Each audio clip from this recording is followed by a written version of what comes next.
Hi, everyone. I'm Rick Barron, your host, and welcome to my podcast, That's Life, I Swear. My guest today is Kristina Townsend. So here's a thought. What is the secret to fixing our broken public conversation have been hiding in plain sight?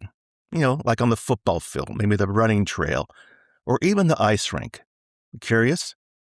Well, Kristina has spent her career proving that sport is a lot more than stats and stadiums. Now, she grew up in Ohio, or as she'll tell you later on, the Ohio State and Michigan rivalry is without question a religion. Now, her journey has been anything but ordinary. Let me explain.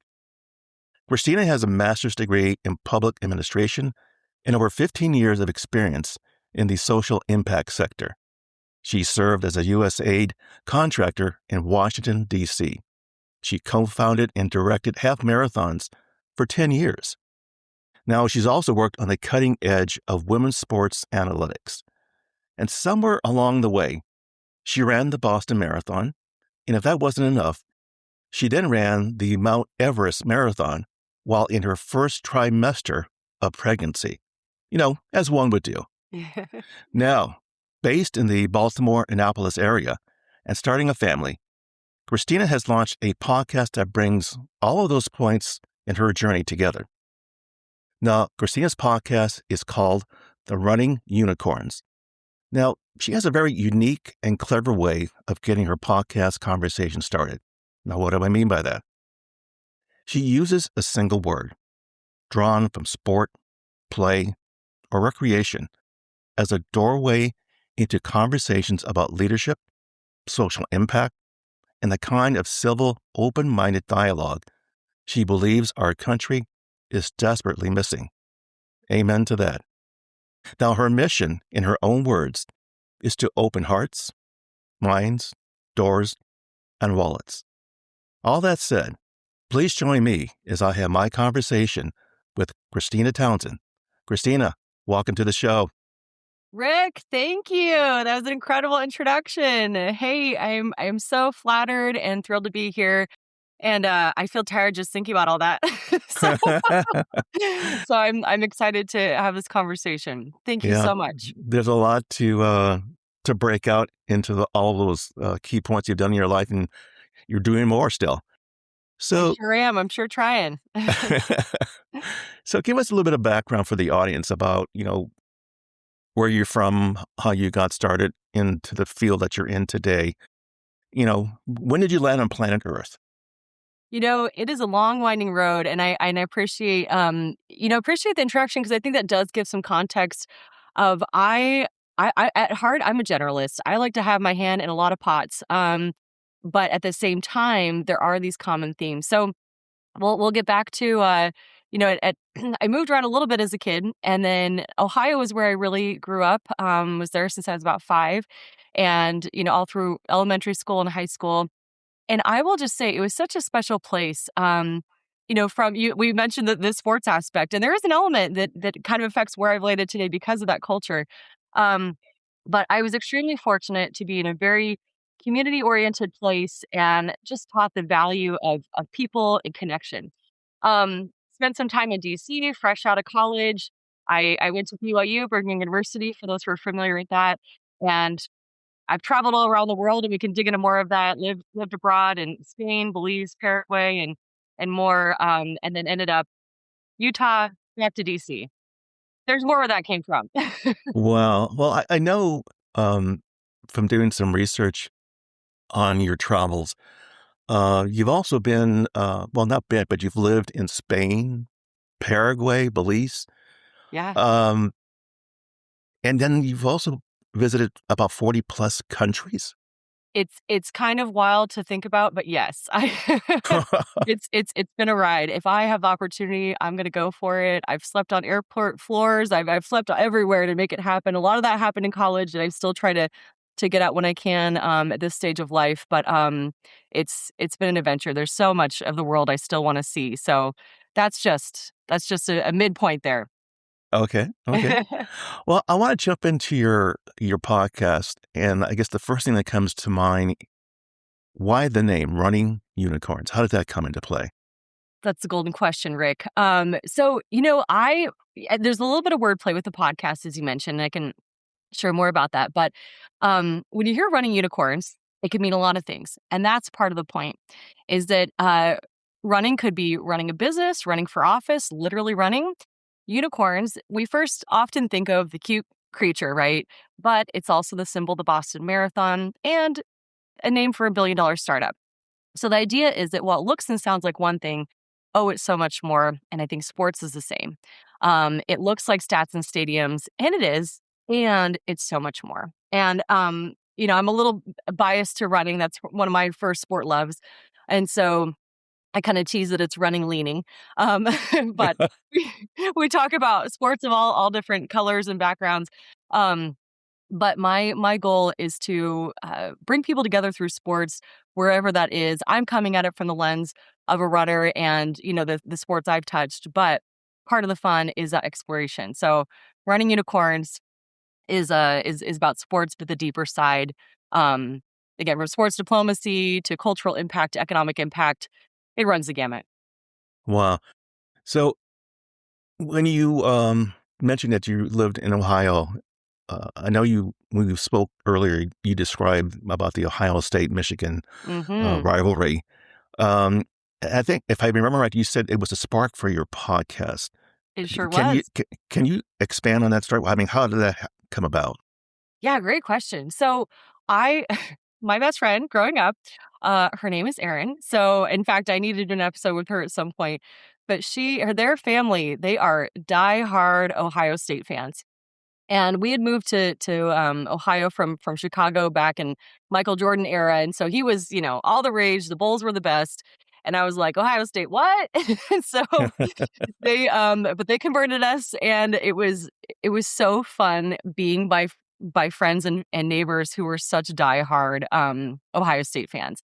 And they literally would mow their lawn in OH, and just everything, anything Ohio State you could imagine. It's like religion, and they were not the only ones. That's the thing. It's religion there, and I say that lightheartedly, but a little element of seriousness. And as I witnessed that rivalry growing up of Ohio State and Michigan, there was also camaraderie, and so as I've continued to travel on. So for those who don't know, when I yell OH, you respond IO. And so you mentioned my travel background, right? And I'll be anywhere in the world. I remember I was somewhere in Europe and I saw someone in Ohio State jersey on a game day, and I yelled OH, and they turned around and said IO. So no matter, they knew the assignment. And but the same thing though when someone's wearing something from Michigan is I can razz them and I'll say, go Bucks. And there's actually this instant connection that even though we can be on the other side of the world or a room full of people, that rivalry actually is connection. I mentioned I went to BYU. BYU and University of Utah have a similar rivalry. In fact, BYU and Utah have done an actual whole campaign called Rival Right about it. So there's a website, you can go check it out. But there's a similar relationship. They've been a little more intentional of how do we have this rivalry and turn it into something good? So we did food drives in college and things like that of this friendly competition. But the inspiration is getting back to the podcast is, your question. I want to inspire people to value those friendly rivalries. We talk about it, but I think we underestimate that power. And just in the current climate where tensions can be high, people have differences that come up. Social media makes it really easy with their rage bait to just kind of get caught up and lose track of the bigger picture.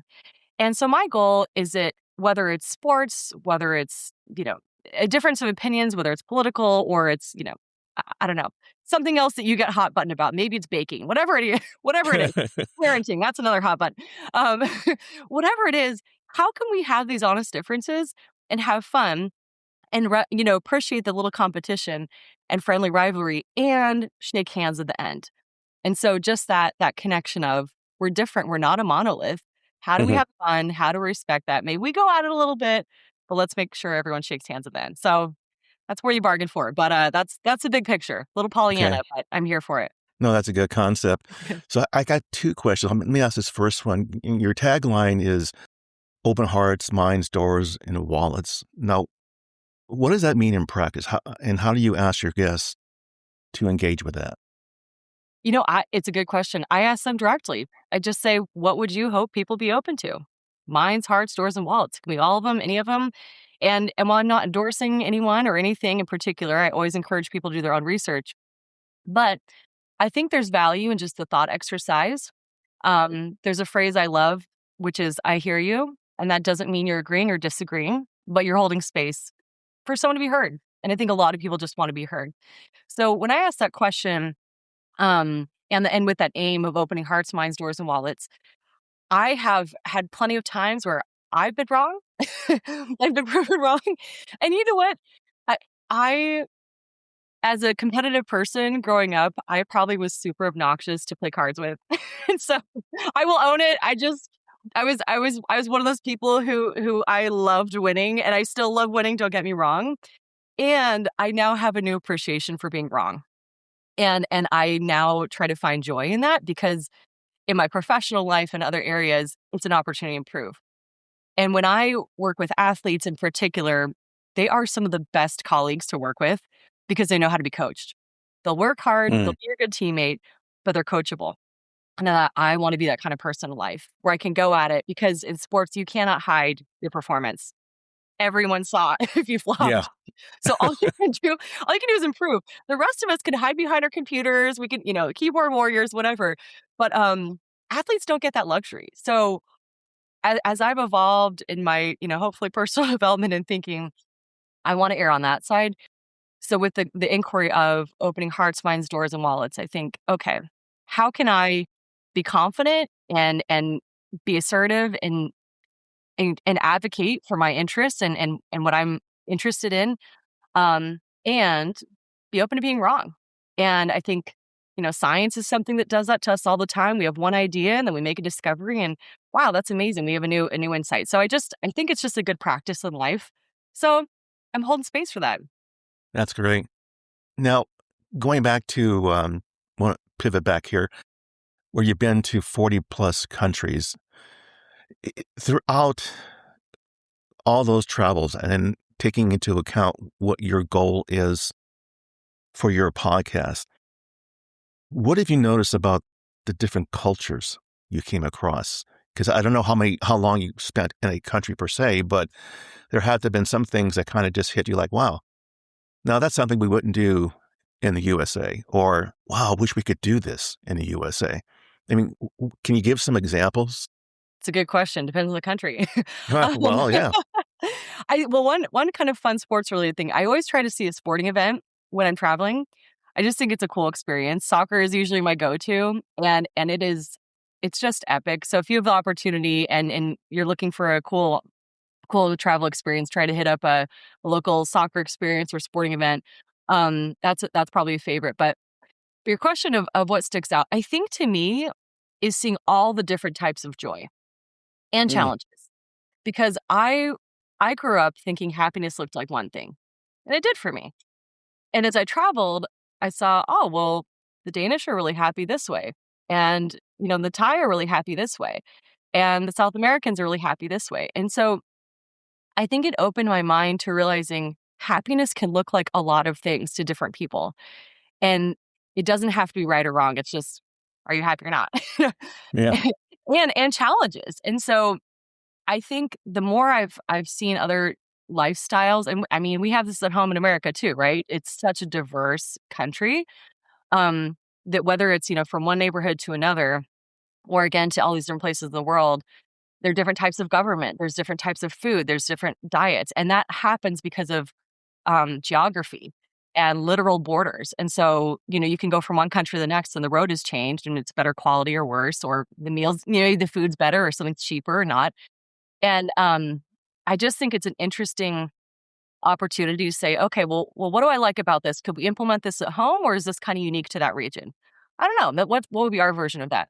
So I think for me, it's just seeing different types of ways of being happy and functioning, and then maybe what doesn't work also, or what is unique to a region. I don't know. That's kind of what first comes to mind. But No, that's good feedback. Because I think in part, to your point, here in the USA, we may look at another country and as you called out, how can that be happiness? Well, we don't know that because we've never lived there. Maybe we never visit Mhm. there. So to rush to judgment like that is, you're denying yourself to understand what is maybe we looked at as very sad, but it's not sad because, for example, people might say, like in Africa, people live in huts and they may think, gee, they're so poor.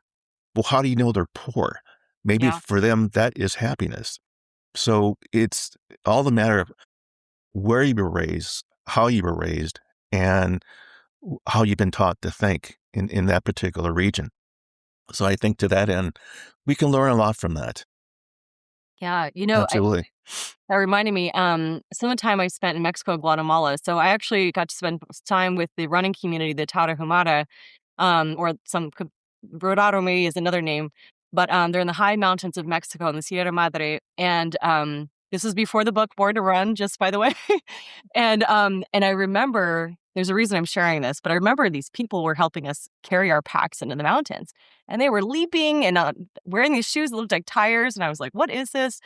Anyway, it was one we were absolutely in awe and inspired, but I was actually doing a research paper on happiness at the time. And so we had a very small group of us, and we were very much um, informed that we were guests. Our professors were very intentional about we are guests here, treat this experience anyway as a special opportunity that they're giving us access to talk to them. And I remember talking to some of that community. So they're very quiet, except when they have a party night, when they have Tesquino and it turns into a party. But um, I remember talking to someone about happiness and something about more. And his response, this was just one person's perspective, but he said, "Why would I want more? Because if I have more, that means someone else has less." Wow. And it was a really interesting just reaction because I thought here are these people they had a very strong sharing culture because they had to look out for each other. But that perspective of why would I want more because someone else has less, it just stuck with me. And and I'm someone who kind of likes more sometimes. You know what I mean? So I'm not putting that down.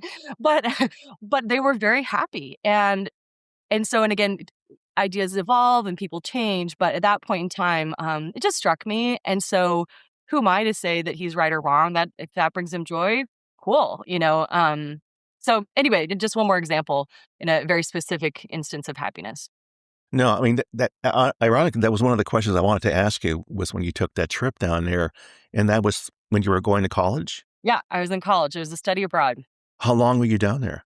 Just a few weeks. So we spent time in Mexico and Guatemala. And to be honest, when we were in Guatemala, so I was doing this research paper the whole time.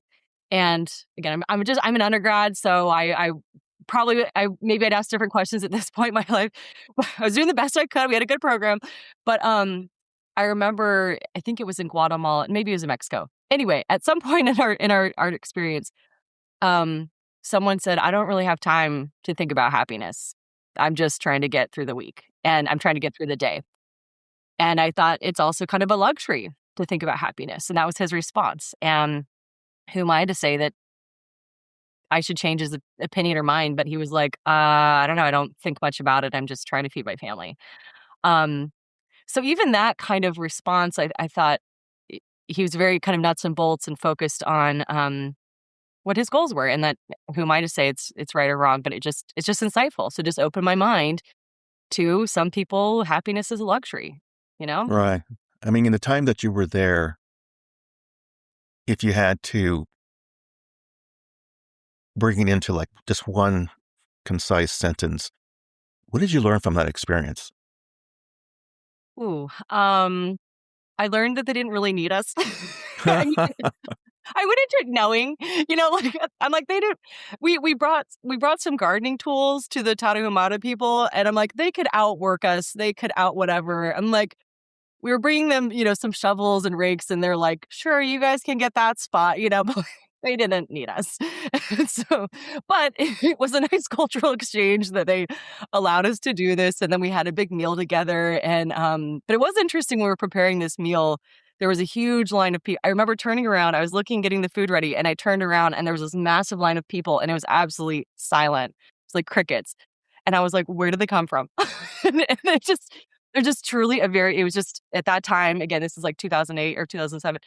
Anyway, around that time, they just were very quiet. So I think to me, it just thought, wow, this is a bordering country, right? We're so close, yet their lives are so different. And just, I don't know, it just didn't really made me want to be curious about my neighbors. Um, Yeah. there's one more little nugget on that. There's a book called Vagabonding, and it's about the art of long-term travel. It's one of my favorite books. Um, and he talks about, at the end of the book, he talks when we come home from a trip. And this is kind of alluding a little bit to your question. He talks when you come home from a trip, but you can't fully describe your experience to anyone else. They'll never understand. You've seen things, and that goes to anyone, again, whether it's home or abroad. But he said, try to see your neighbors at home with just as much curiosity. Try to be just as interested in Joe down the street and Jenny down the street as you were about the tribes people that you were interacting with. And it just has always stuck with me of, I can walk down the street and be just as curious as I am, across the world or a bordering country. But just how can we really be just as curious about someone in a more exotic environment as we do our own neighbors? Sure. I mean, you described how, we're so close to that country, borders, if you will. It's almost like that scene in The Wizard of Oz where Dorothy comes walking out of the house. Everything's in black and white. And when she opens the door, everything's in color. It's like, oh, this is different. But, I think that you're very interesting. You've done a lot here. That's one Now, word for it. so I want to talk about your work with USAID, and I think you described it as its mission as quiet, kind of a behind the scenes work. And I think in recent months we've seen where USAID has been kind of diluted, so to speak, and its capability has now been shut down almost to nothing. But I think in part, kind of getting back to communication, there's a lot of things that people were complaining about, but, the government spends too much money here and here and here. And the more I thought about that, and then I started seeing things were being taken down other than USAID, was, you know what? We don't do enough, that being the government, to educate the public. Well, here's what USAID does. And then when I started reading one story after another, I had no idea the impact. And I think people get upset because, well, we never hear anything what they're doing. I said, because what they're doing is working. It's helping. Well, now you're hearing what's going wrong because now we've taken USAID as an example out of the picture. Yeah. But what was your experience like working there? That must have been something. It sure was. And I appreciate the opportunity to talk about it because I don't think a lot of people do know who USAID was, what it meant to the country. So for those who don't know, it was USAID is the United States Agency for International Development. And I was an institutional contractor. And so I was on a grants unit, which means we specialized in facilitating grants. And so I was there between about 2011 to 2013. So it was a little while ago, before some of the recent events that have now made people more aware of USAID. And I want to say, it's something that was interesting. They would always talk about USAID is who we are, and USAID is what we give. And the most, I actually would say that was probably one of my first true introductions to the value of sports diplomacy. I mean, I can talk about that a little bit, but I'll be one of the first people to admit USAID is not perfect, but neither is any other organization in the world. You know what I mean? Like, show me perfection and I'll be wowed. But it's just, it had its imperfections just as any other organization. But what I will say, and again, I'm happy to talk more about this, but is it, I know my team was so focused on really serving the American people, American interests, and representing our values, and always remembering the mission, which was, soft diplomacy and making connections. Because the idea is that this is a watered down version. But as we build these relationships with our neighbors abroad, one, the self-interest is hopefully they'll be there for us too. But Yeah. also, when they are at peace, there are less issues, as world peace goes, right? William Burns, he wrote a great book called The Back Channel, and he talks about world peace, and he said a lot of people want world peace. We might have to settle for managing conflict. Mm. He's more articulate, but I thought it was an interesting point where a lot of the USAID mission, again, there's so many different, there are 8 bureaus. I was in the Bureau of Disaster, Conflict, and Humanitarian Assistance, and my program was called Food for Peace. And we were the immediate food relief after a disaster. So what would happen is, let's say there's a hurricane and in a particular place. And so there'd be a team that would be there in the first 24 to 72 hours. They'd help someone. And then my team was the next 2 to 4 weeks of support.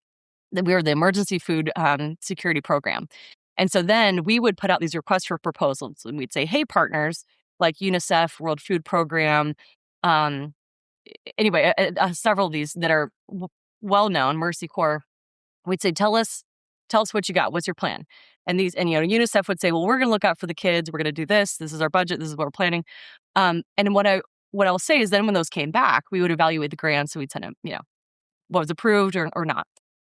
And the level of scrutiny to make sure that American dollars were being spent so carefully and so intentionally was pretty heavy to me, because there were some grants that I thought, well, this looks pretty good to me. And I remember, someone more senior, obviously, I was junior at that time. She said, well, they didn't answer this question, so we're not funding it. And I thought, okay, a little harsh, but I now realize that was wisdom, right? Is that it was they were so careful and so intentional. And then the reporting. I remember if there were ever any concerns, we held people accountable. And so I'll just share that. But I will say, again, lots of room for improvement. Not perfect, but I did have a sense of pride in the level of integrity and focus that my team had, and knowing that when people were in true disaster, we were there. We were there to help them get back on their feet. There's debate about how long we would stay in a country. There's question marks about that, and I think that's healthy questioning. But the one more comment with that is, I think people take for granted the peace that comes because of initiatives like that. One example, I know Sesame Street was something kind of came up with some of the current events of, funding that in different countries. And a friendly reminder to people, Americans consume TV made by other governments. Bluey, for example, is funded by the Australian government, Peppa by the British government. And so I think people forget that we're all trying to kind of low-key influence each other, because it's easier to negotiate or find things in common. We have shared values. So where do you start? You start with the kiddos. So things like that, like something like Sesame Street, by exposing American values and ideas to other countries, is in our interests, because it's easier to negotiate with someone. We say, oh yeah, we want to be nice to our neighbors, or we want to do this. So someone else could probably explain it better than I could, but there's a college try of kind of taking a big mission down to the everyday soft diplomacy and just good neighborly. So debates about policy, sure, but at the end of the day, I think overall it was a very meaningful mission and I was honored to be a part of it. I'm sure it was. I mean, from what I've read about USAID, it's those little things that just add up tremendously around the world that I think people don't stop to think that by doing what we were doing there helps prevent, a trickle become a tidal wave. And I think by not helping these individuals to at least get a running start to get back on their feet, because it really does impact the whole world. I mean, the world is not flat. We're no longer, well, they're on the other side of the world, so why should I care? Well, you better think about that again, because it will impact us. But that kind of takes me to a question where... Also, if I can add one more please. thing. Also, American farmers. I will say, Title II was something our team talked a lot about. Was a lot of, again, there were so many different components, but one of the components was we would take food from American farmers and put on U.S. ships or U.S. planes and U.S. cars, and it was all very much still coming back to the U.S. And in fact, it probably was not as efficient, but it was to benefit U.S. interests. Those were the goals: is will this advance U.S. interests? And working with American farmers was a big part of specifically our food program. Yeah, there you go. No, I mean, no, those are good points. But I think down the road, if we can, get this country back together, and I mean, there's arguments on both sides. I can see why people would say, well, what is the government spending money over here for? And until we can spell it out to someone, and I don't mean this to be insulting, like they're a 6-year-old. Yeah. Oh, now I understand. Now I get, because no one ever told me that. Yeah. I think we have to get to that point.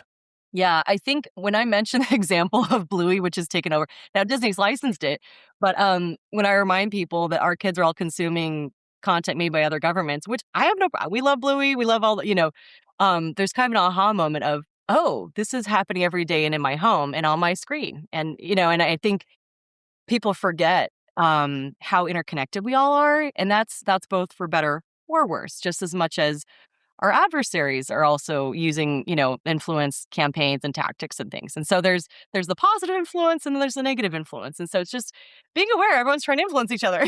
And so, well, again, whether it's good or bad, whether you're happy with that or not, just knowing it's out there, it's happening. And it's happening every day. But so I think it's just good for people to be aware. But the value you mentioned, if I can just piggyback on that, of explain it to me like I'm 5. I think a lot of people forget how the government works, honestly. I mean, maybe, people took civics classes in grade school and college, unless you're really in the everyday weeds. Something I've kind of said to people I love who they almost kind of feel embarrassed when they're like, how does the bill work? Or how does this, or I didn't realize, and my response is, 1, I'm a geek of this stuff. But 2, you haven't had to pay attention at the level that is now required at this stage of the world. And we kind of have been able to grow up feeling a little more comfortable and being able to just trust vote for representatives and sit back and get back to our everyday lives. And now the world requires a higher level of attention to detail. And so I think there's just a new level of, again, wherever you are on the political spectrum, we all need to lean in a little bit more in a way that maybe we didn't have to as much when we didn't have as much influence from internet and all the things. But the world's just evolved in a way that we do have to lean in a little bit more. And just remembering, there's also local and state governments. It's not all federal, guys. But I think I remember in my grad program, one of my professors was talking about the government was designed to be slow. And Little Miss Americana was like, excuse me, what? And I remember thinking, I'm like, because so many people joke about the bureaucracy and it's real, like it is real. But I remember when he first said it was designed to be slow, that kind of was an aha moment to me. And it seems obvious now, but the way my professor described it, and it's one perspective, is in a business, in the private sector, you can change policies tomorrow if you want to. But when it's government, it's law.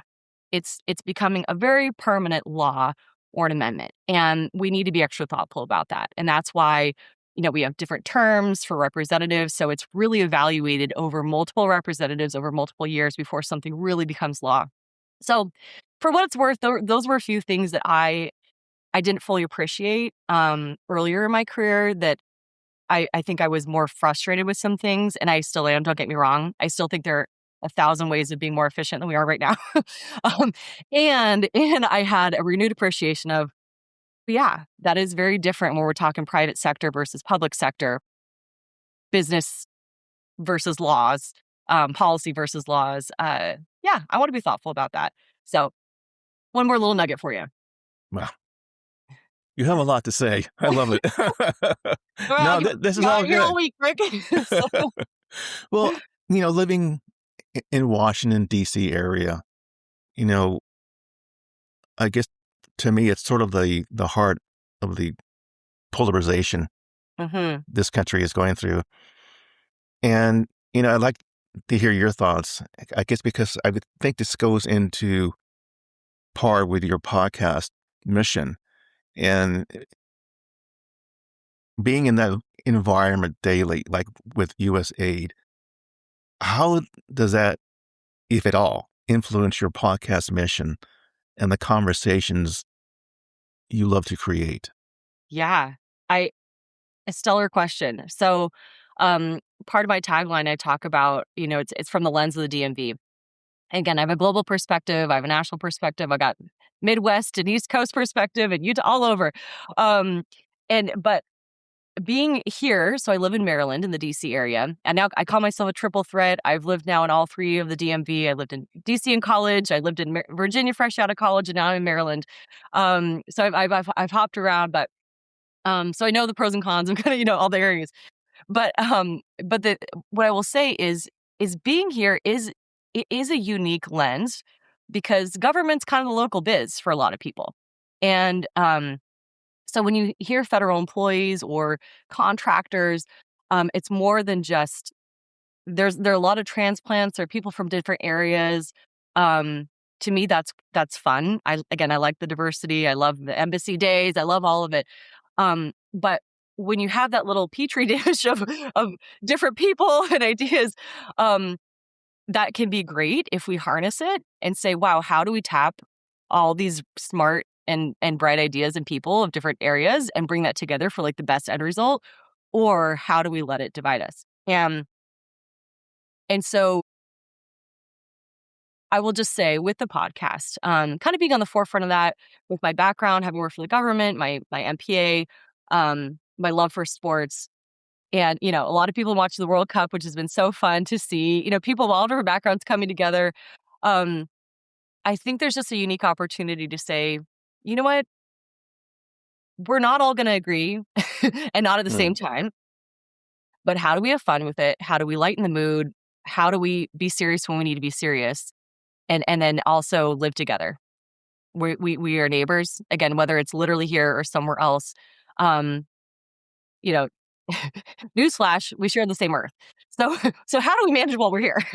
um, and so I think people, because of the internet, honestly, it's so easy to forget there are borders. But my community, I have borders of my county. You have borders of your county. And there are different rules depending on, as soon as you cross that border, there's a different rule. Same thing with states. And so I think in the virtual world, we've forgotten that in Maryland, I have a little border that's different than your California border. And as soon as we cross that, again, a whole set of rules. But because of our online world, where we have so much access to other people in different states and places and countries, I think people have lost the appreciation for the physical geography that's different. And that affects I think, a lot of policy. There are things that are in Ohio, where I grew up, that I can understand, where I grew up in a rural community, where I can understand people's feelings about, certain amendments there. And I can understand people's ideas of amendments here. and, you know, and so there's just a different lived experience depending on rural, urban access or not. And so, but then in DC, the unique part is you get people deciding policies about all that. So you got everybody from everywhere, coming and going. Maybe they're here for 2 years during a term, their representative gets voted out or whatever else.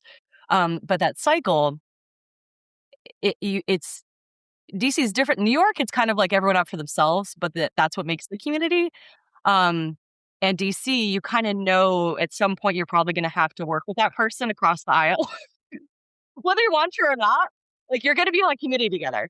Um, and so that division doesn't last long. So the division we see in the media, I don't think it can't happen every day on Capitol Hill because you are on committees together and it's in your interest to get something passed so you get reelected, right? Um, anyway, so I digress, but that polarization that can happen where some people see it as an advantage and some people don't. I want to say, how do we take those differences, cool the polarization, and just play hard, work hard, play hard, and use sports as a vehicle to remind people of that and say, oh yeah, I've had an opposition before. I've had an opposing team, and we might go out on the field, but then we're gonna go get ice cream after, you know. Uh, so I think we just need to remember that energy of we run into situations where we disagree with people all of the time. It's not just politics, but it doesn't feel as intense, and there are reasons for that, sure. Um, but we have that skill set, and I think, and again, whether it's arts or music, whatever it is, we run into people and ideas that we disagree with all the time and at different levels of intensity. But how do we take those skills and apply them to other areas of our lives? I happen to choose sports, um, but I think that skills in all of us, and we need to freshen it up a little bit, myself included. So I'm doing it. We're doing it through conversations at sports at Reading Unicorns. Good. Well, that's kind of a good segue because I think when we spoke earlier, and make sure I got this wrong, right? You said that sports can help tame extremism in America.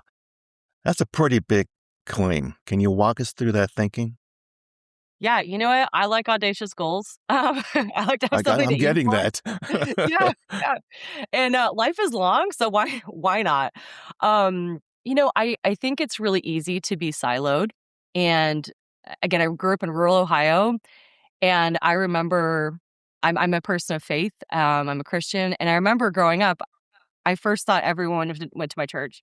just I don't know, I just assumed everyone went to my church.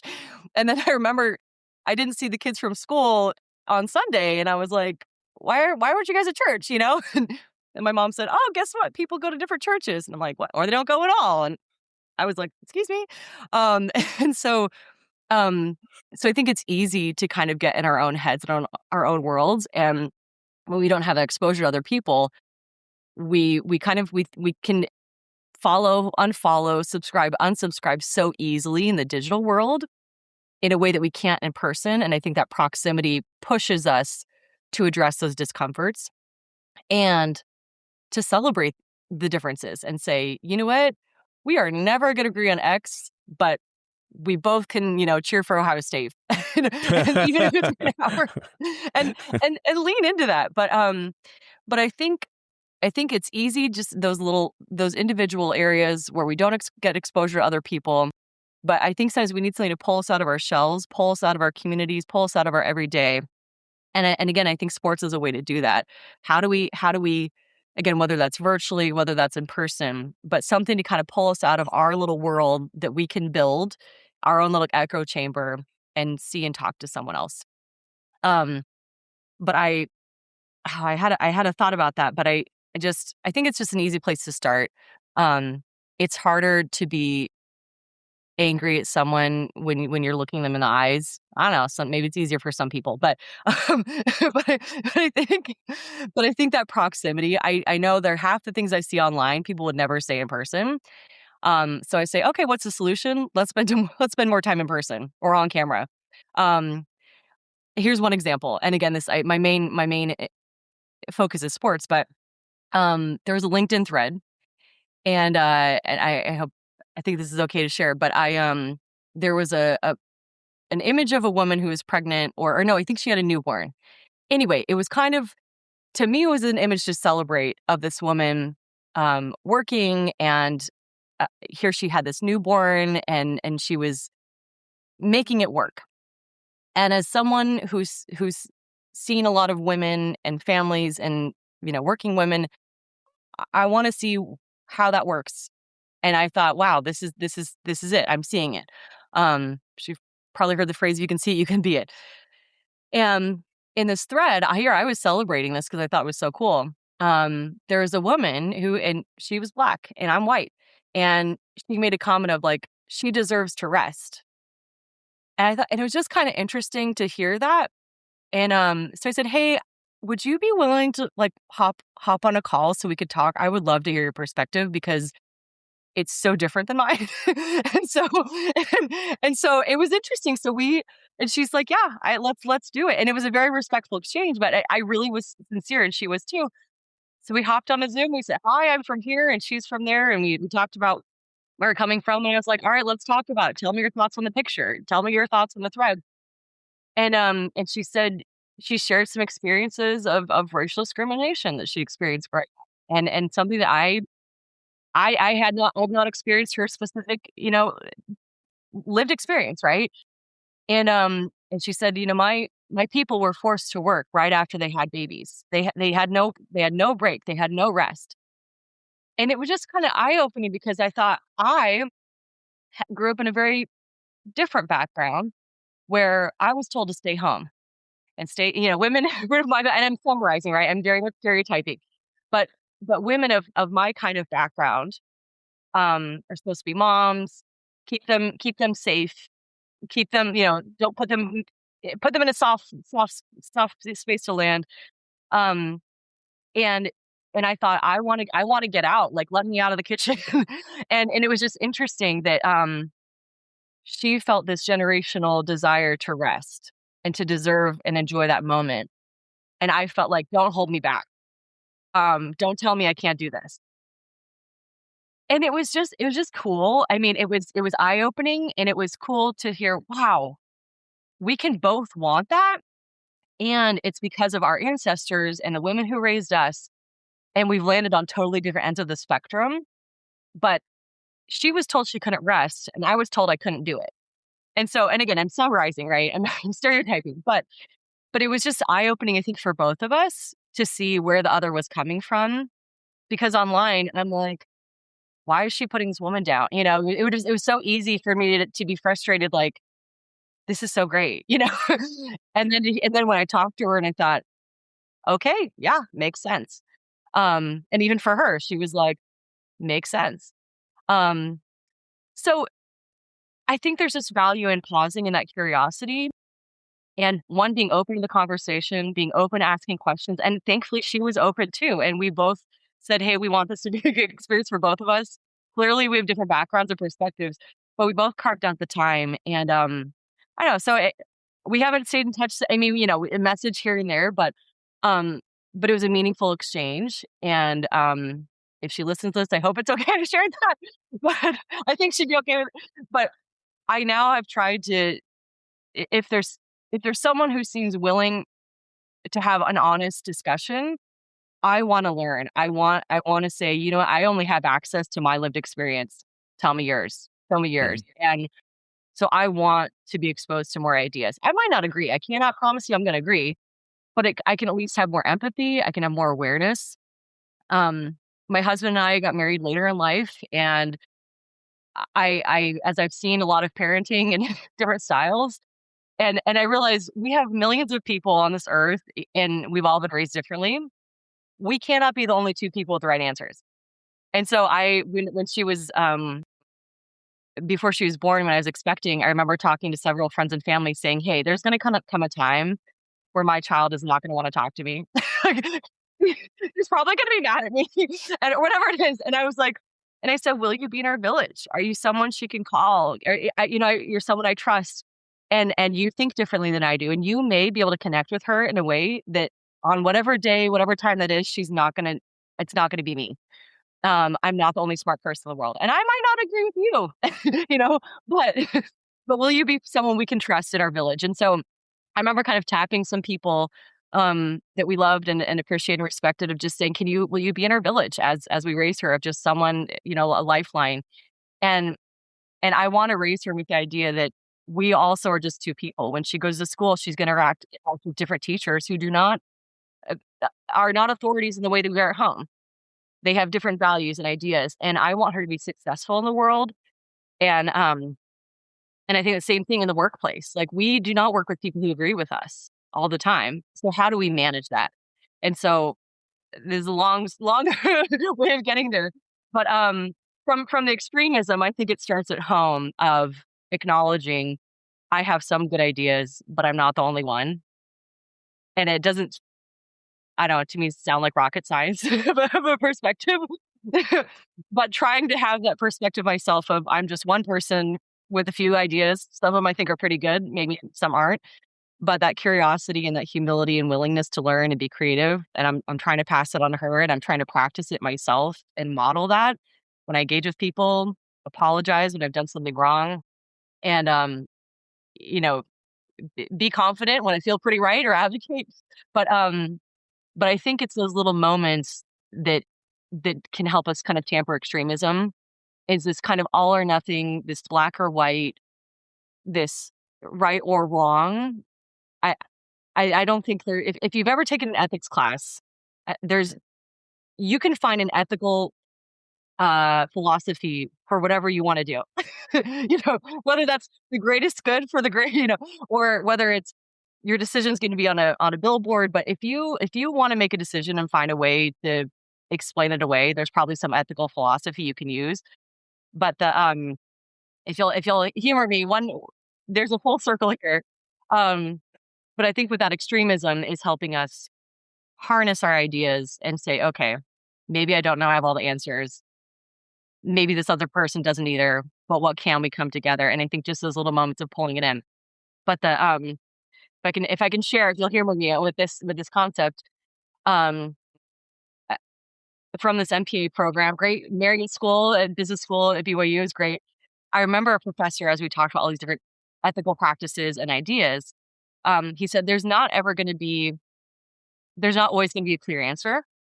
So when there isn't a code of ethics, whether it's your company or university or a situation you've just never been in, you need to have your own. And that stuck with me. It's a really powerful exercise. So he had a whole exercise we went through. Aaron Miller, who's got a podcast, check it out. It's called Doing Better, Doing Good. I gotta get it right, but Aaron Miller, the OU professor, and I remember we had an activity. We had to look at people we admired and then write down, I think it was about 12 values that they had. And then we kind of had to do it again and fine tune it down to a few values that we really valued. And then we had to write kind of our own code of ethics. And then when we don't have a clear answer, we can go back to that. And I will just say, I remember doing that activity and I had an ethical dilemma come up. And I'm probably not going to go into detail on that, but I will just say it was a story that went viral. It had millions of views. And I was a part of an element of that. And I had to figure out where I stood and what I thought about it. And I was so grateful that I'd already done the homework to figure out what my values were and how I was going to handle that situation. And I had something to fall back when I needed it. When the crisis arrived, I was ready. I don't know if I handled it perfectly, but I did the best I could. And I went back and I looked at that assignment and I reread my own personal code of ethics. And it was almost exactly as I remembered it. And it was just cool. It was cool to know that it stuck with me when I needed it in this moment, when I was trying to figure out what to say, what I wanted to do, so that I could sleep at night. And anyway, and so I think sports is a great example of that. There are these kind of agreed upon rules. We kind of have these ethics and integrity. And even then, we don't have perfect refereeing. We don't have perfect organizations, but the structure is there. And we have referees in life and we have referees on the field. And so how do we take those skills and back to the real world? There you go, Rick. That's why I've got my own podcast too. No, I think what all good points. But I think what you said there is it comes down to, like, if I cross this border, there's different rules. If I go over here, it's going to be different rules. And I think just taking the moment to have someone say, look, I don't agree with what you're saying, but let's sit down, talk to me, because I don't know your background or what environment you grew up in. But I'm willing to hear you out, because you could find at times that, okay, now I understand why you're angry about this particular question. Now I get it, because you have to listen to what the person is saying, but you also have to probe a little bit deeper, like, okay, you said this, what do you mean by that? And then as you start peeling the skin of the onion, you then start to understand, and to your point, become aware of why this person is thinking in this manner. And then when you explain to them why you think in this manner, they could say, okay, I never would have thought about it that way, but now I see what you mean. Yeah. And I think that's where we're lacking, is we don't take the time and just sit down and talk. We're in a world now where it's just too easy to embarrass someone on social media, and then you can just run away. Well, wow, Even cool to do a yeah, hot. that was so brave, you know. But Yeah. I think that's the world we're having to compete with, and I hope it doesn't, you know, uh, tear us apart in the end. But people are now aware of those various attributes that it's out there, Hmm. and it could get worse. I hope it doesn't. Yeah. But you know, you struck me as someone, as we've been talking, and I think you said it yourself. You love a challenge, Hmm. and we talked about your coming down the Mount Everest marathon while you were pregnant. Yeah. uh, but then I saw that you climb Mount Kilimanjaro with a broken toe. Do you like doing things the hard way? You know, so both of those were unplanned. And I it's funny, I know the broken toe doesn't sound that special, but it was extremely painful. If anyone's ever had a broken toe, you can so that actually was a big deal. So I what's funny is both of those I hadn't planned on that, obviously. I mean, well, I don't know about the Everest Marathon. I was already registered for in training. And as one who's doing some family planning or not, I knew it was possible that I might be pregnant by the time I did it, and I thought, "Well, I'll just register anyway." And, and then the in Mount Kilimanjaro, I was actually in Belize that summer before I went, and that's when I was a country director there with an organization, and, I was walking along the beach, and I walked with purpose and confidence and broke my toe on a rock. And so it was very swift. It You was a forgot to look. yeah, yeah, yeah, exactly. So walking with purpose, but extremely painful. So and that was just like it was like 2 weeks. It was just right before the experience. And so I thought, well, I don't want to do something stupid and permanently injure myself, right? But can I do it? So I had some good boots and I made sure I was careful. And the same thing with the pregnancy. Um, I talked to my doctor and I thankfully was living in Utah at a higher elevation at the time. And, she said, "You're conditioned, you're trained," and, so she said, "Just drink a lot of water." Like, I mean, it's good for anyone, but just extra. Um, and she said, "Just be okay quitting. You're a runner, I know endurance athlete." She said, "Just be okay quitting." And I remember, being grateful for that advice because it gave me permission that if something didn't feel right or if I didn't know, and everyone's pregnancy is so unique and different, um, but thankfully I felt fortunate that I was pretty in tune with my body and I felt good. I felt okay. And I did get sick, but I think it was some food we ate before, so it wasn't even pregnancy related. Because my husband got sick too. But we did it. It was pretty cool. They had before the event, we did tell one of the doctors, I said, "By the way, I am pregnant, just so you know, but I'm good, feeling good." And they're like, "Okay, cool." So they had, the doctor from the team. So they had seven groups, I think it was, of about 20 people each from different countries, which was really fun. We all, played it in Nepal and Kathmandu and had kind of our orientation. But they had a couple doctors for the whole experience and the Mount Everest Marathon. It was a really special group of people. I'm still just in awe and so grateful for those people who were with me. But our team was primarily Americans. We had a Canadian or two, but we gave him a pass. And I remember the doctor was behind me for a good bit for most of the trek. And but it's about 2 weeks up, and then you got to sleep at base camp, which was neat. Only the marathon runners and proper trekkers get to do that. So that was a special experience. And then you run 26.2 down. And running is a loose term, but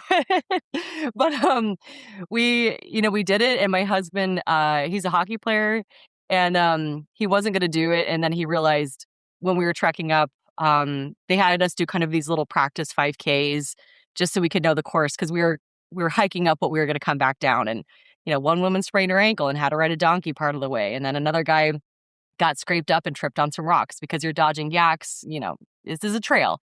Not a road race by any means. And so as we saw these people getting injured on these practice 5Ks, my husband's like, "Should I go with you?"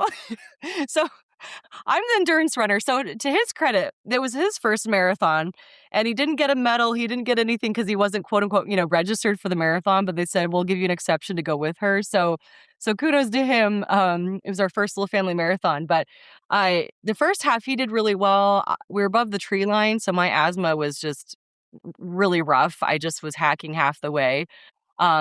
And then about a half marathon point, 13.1 miles in, we were below the tree line. So I was starting to feel a little bit better. My endurance runner she was waking up. But his hockey knees and his hockey joints were not prepared for the endurance. And the thing about the Mount Everest Marathon, I'll say, it is kind of deceiving. I mean, they do a good job trying to explain it, but you don't appreciate it till you're there. You go up and down. There are a bunch of stairs.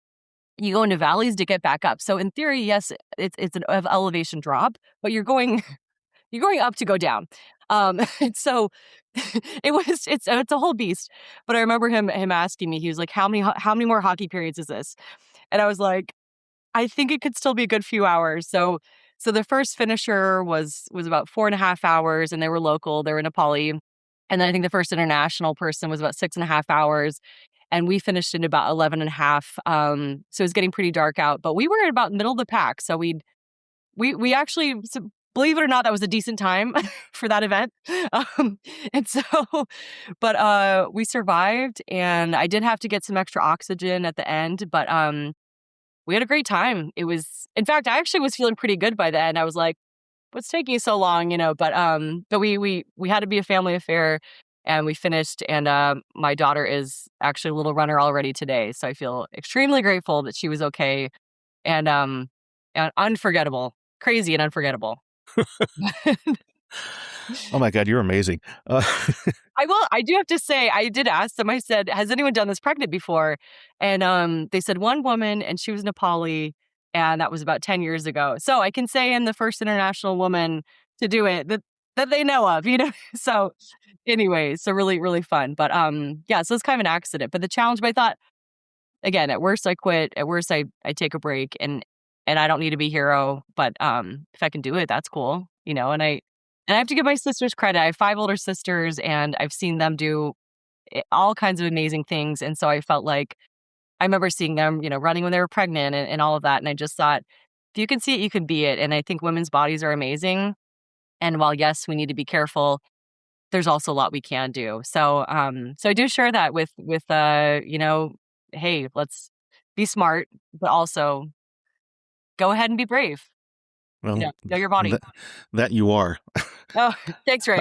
I'm being sincere. If we have another one, I don't know how I'm going to talk. I don't know what I'm going to do. I'm taking ideas. So if you have any, send them my way. But maybe we'll just go to the beach for the next one. But we'll see. Stay tuned. Yeah. I did have another question for you because I found it really interesting. You partaked in a sports innovation lab. What was that all about? Yeah. So Sports Innovation Lab was just a really fun startup. They've now been acquired by Genius Sports. And the coolest thing I will say, so speaking of podcasts, here's my plug. I was listening to an interview with Angela Ruggiero, 4-time hockey Olympian, and member of the IOC for, I think, about 8 years. Just really incredible athlete and leader. And I was listening to her give this interview, I think it was 2021, about this groundbreaking report on the business of women's sports they'd done. And I thought, I love this. I want to be a part of this. And I wasn't looking for a new job at that point, but I reached out and I said, hey, I love what you guys are doing. And they said, we're expanding our team. Let's stay in touch. 6 months later, I was hired. So, there's something to be said, but you never know where you're going to make a connection. But I was paying attention and said, let's just know I'm here and interested. And so they were one of the first groups to really put some numbers and data behind the conversation about the business side of women's sports in a unique way that I don't feel like we've really seen until recently. Now we're seeing a lot more conversation about the business side of women's sports. But I really credit Angela because, I think they were on the Wheaties box. Her hockey team was on the Wheaties box, back in the day, which that is status. That says something. And and there's so much opportunity. And I just remember her saying, she's like, people are leaving money on the table, whether you care about women or not. Even if you only care about the dollar signs, you're missing out. And so she said, if we can't move their hearts, let's move their minds.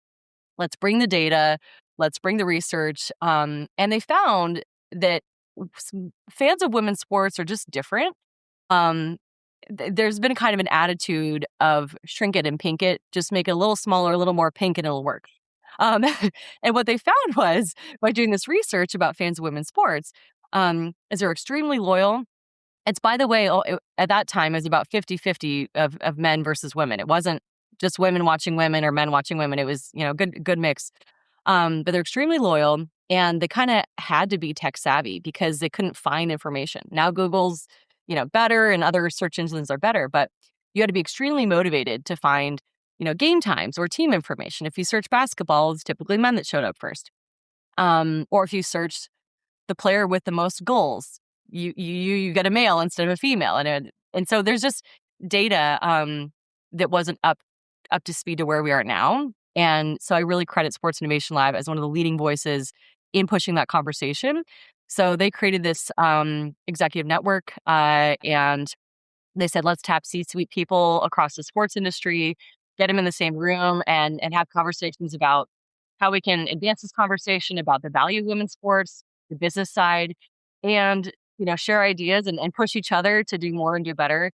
So I got to be a part of that. It was really cool, of delivering data and insights to these executives, and just taking those unique elements of the fans of women's sports and pushing it. And Sports Innovation Lab did a lot, but that was my little part of the world of Sports Innovation Lab at that time, and that was just great. And I will say that I worked with a bunch of former athletes, and we were a remote team, but we just had a really special connection, and I credit that to the culture of a lot of former athletes and just people who could work hard but play hard.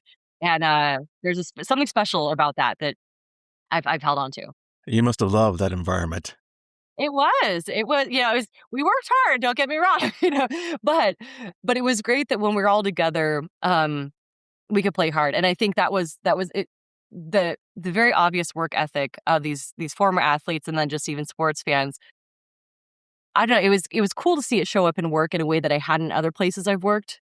And just that appreciation for work and play. Like the Boston Marathon, we got that day off because our team was based in Boston. They said, it's Patriots Day. We're all going to be celebrating the marathon and watching the marathon. And so that was a company kind of holiday. And it was cool. Or I think there was some other major soccer competition or sports event. And they said, we know you're all going to be watching it anyway. So we're going to we're going to know everyone's going to be offline for a few hours and join us later. And so the play was kind of built in. And then it became something that created bonding for us, rather than, I'm sure you see social media people trying to hide that they're watching something, and the team just embraced it. They said, okay, watch and enjoy, and then use it to help us, churn out our next report, get more ideas, and what trends did you notice? And so the play advanced the work, which was cool. That's excellent. So in your podcast, you've spoken to various ranges of individuals, corporate executives, athletes, world cyclists as one. What's the one conversation that you haven't had yet that you would like to have? Ooh, oh man, Rick, so many. Mm-hmm. That's a big question. I'm gonna have to think about this one. We're gonna have to come back because I need to have you as a guest on my show to have an answer for you. That's one of the conversations, Rick, is one with you. Reverse the roles, but yeah, I don't know. I'm gonna have to think about that. It's a great question. I'm extremely curious. Anyone and everyone, I wanna know. I wanna pick their brain and ask all the questions. So Fair enough. I'll be doing that. You're my answer for now. So okay. I'll go with that. Yeah. So if sports is the language, what's the message you want people to walk away from with your podcast? I hope it inspires curiosity and an appreciation of learning, and just how fun learning can be. My dad was a business management consultant. He had a PhD in organizational behavior. My mother's brilliant also, just for record. So I was extremely fortunate to be raised by parents who value communication and learning. And I remember my dad talking, there's a quote by a guy named Toffler, and he talks about the illiteracy of this century will be, I'm going to probably get this wrong, but the illiteracy of this century will be the inability to learn and unlearn. Along those lines, but the idea is there's actually value in unlearning as well. And so I think I hope that when people are listening to Running Unicorns, that as we have conversations that open our hearts, minds, doors, and wallets, that we're willing to learn and then also unlearn and take that humility into our everyday and say, okay, well, I might not agree with this or think about that, or maybe, again, running's my sport and yours is football or whatever. How can I take these values and apply it to my circle of influence, to my everyday interactions? What can I do and how can I make my little circle a little bit better? And one of my taglines I talk about is decision makers from the kitchen table to the boardroom. So whether, one of the episodes I really enjoyed that, and I've got more unpublished. They're coming, Rick. So, but I will say, I think it was episode 2 in Human with Joe Flynn. And we were talking about how DC, there was an initiative to help girls get more sports bras. And they realized it wasn't even just one, but 1 to 3, because by the end of the week, you need a fresh, clean one. And I just thought, what a cool, simple solution that either this could be a community effort, this could be a nonprofit or for-profit opportunity. So whether you're in the PTA, whether you're a neighbor, whether you're a nonprofit looking for a community initiative, whether you're a business and say, we love our logo on these sports bras and do that to girls, there's an opportunity there at all levels. Or just check in on your neighbor and say, do you have the equipment you need to play sports? I've got some extra XYZ, or I can fund whatever. I use the one example just because female's my lived experience, but there are lots of opportunities to help people participate. And the Aspen Institute, a big shout out to them. They have an initiative called Project Play, and they've done a bunch of research on kids and youth sports and why they're not staying in or are staying in. And so I just think that whatever your circle of influence is, try to engage there. So whether it's, again, learning, unlearning, but what can you do? And if you have a lot of influence, cool. If you have talent, treasure, or time, using whatever influence you have to just think about how we can make the world a little bit better wherever we are. That's great. No, well said. So I know we talked about this. I like to conclude my interview with what I call speed round questions. They're short, but carry a lot of thought. So I gave you 6, and just think about it and just say what comes off your head. Okay. So I'll give you the first one. What was your best live concert you ever attended and why? Andrea Bocelli. So powerful. Lifelong fan. I can still, my heart is like still pounding from that experience. It makes me emotional just thinking about it. He is an incredible voice, an incredible person. And there's just really something powerful and special about being in that room. And I felt like he carried the heritage of Italy and all of their opera with him. And so it was just really incredible. So Andrea Bocelli, there's a master at his craft. No, I totally agree. What do you wish you had more time to do? This is everything. This is going to take a while. Yeah, everything. I think if we're talking about literally today, I think it's just honestly spending more time with my friends and people afar and catching up. Parenthood is the most awesome chapter I'm in, and it's been an amazing experience. And I have built a life before my child that has been hard to keep up with socially. And so the good news is I have a lot of people I love. The challenging part is the more people you add to that circle, the harder it is. And so I think I just would love to have like a really great phone call with about a bajillion people. I'd love to go for a walk with all of them. So on a personal note, I'd love to just have one-on-one time with a bunch of people I love. And I'm doing my best I can, right now. But and then beyond that, I think service. I try to do service and volunteerism wherever I can, but I wish I had a little bit more time that I can invest. So I do what I can, but I would love to. There's so many cool organizations out there, and I would love to just spend a day seeing how they all operate more. That's cool. What was your first paying job? So this one's a twofer. so so I think this was one of the harder questions. The first answer is the easy one is probably my first paycheck. My first like real paycheck was a camp counselor.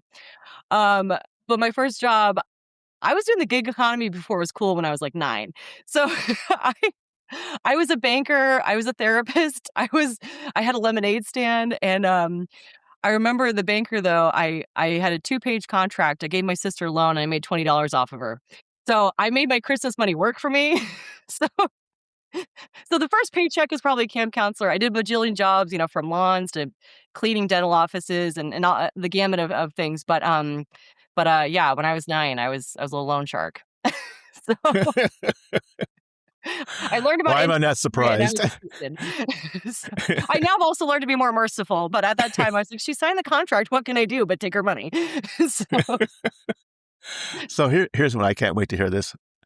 If your husband wrote a book about you, what would the title be and why? ooh, it's a great question. This is probably the hardest one. Now He remember, he's going to hear this.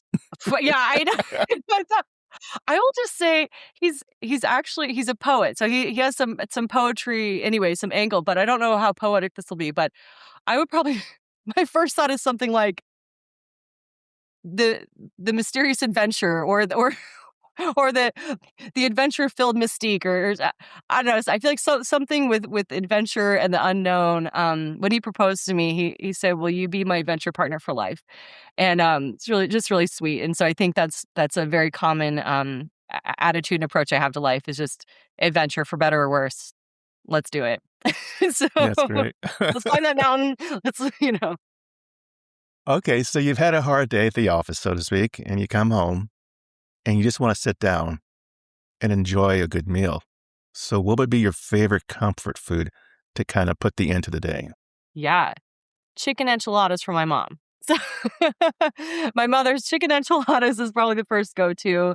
Absolutely delicious. I can't remake it. I don't know. I think she's got a bunch of creamy stuff in there that's probably not good for me, but it's delicious.